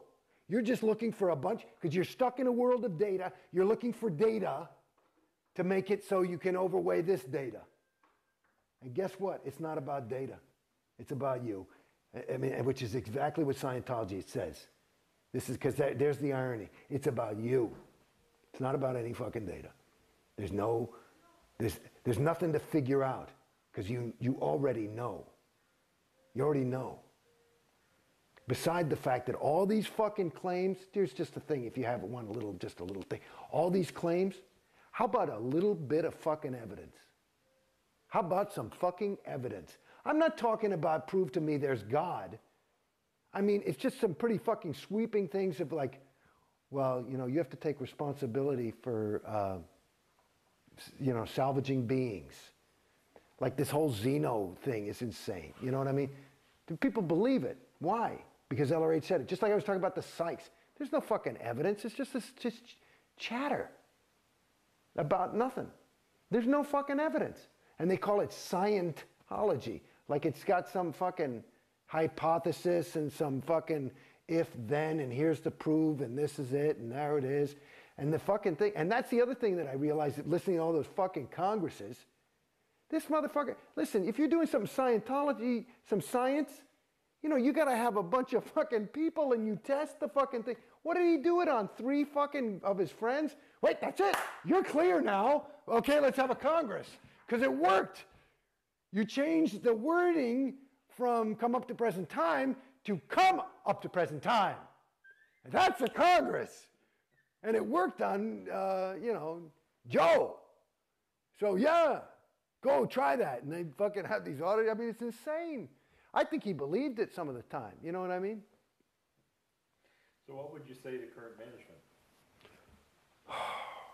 Well, if you're, I don't get it. That's what, I mean, I don't get it. The ones who are like, I don't get it. I mean, you know, like the lower level people like that I know in the Sea Org, like, you know, Dave Pettit and stuff like Dave, I can talk to Dave right now. Dave, you know. You got to justify, you fucking know. That I know, that you know. And if either you're a liar and you're, you know, really evil and just want to get up on top and somehow win the thing, which I doubt, but it's possible. But the other side of it, you know. You know. And it's not just my fucking story, and you know that too. So you know. And so I would imagine, you know, these people that are, you get so justified and that, you know, like when you get into a group, I would imagine that they have their own little group. And in my opinion, just to use more of that nomenclature from Scientology, another way to say is that the further up the bridge you get and the further up the Sea Org you get, the more PTS you get. And that you think that PTS is, I'm feeling shitty, or I've got a cold, or I broke my leg, right? You think that's what it is. That's a level of PTSness, at least you're aware something's wrong. When you're sitting there and you're so fucking PTS that you think you're fucking saving this sector of the fucking galaxy, you know, all you can, I mean, it's just time, you know, what can you say? Either, hopefully, for your own sake, you're just a plain old SP and you want money and power. If you actually believe that shit, which I don't, because remember, you know me talking now, you can wake up just like that. If you really believe that, then you're so far gone. I mean, that is that's gone.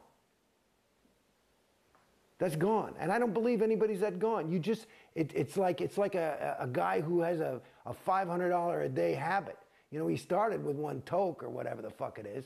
It's just more, you start eating more and more of this shit to the point where you believe and you've got all these things. Because I know if you're that far up in the fucking exec management level, you've committed so many fucking overts and justified so many evil fucking deeds. You know it. I mean, a blind man could see it. I don't even have to know what it is. I can tell. That's why I'm so happy Mike Rinder got out. And he was the worst piece of PR you guys had.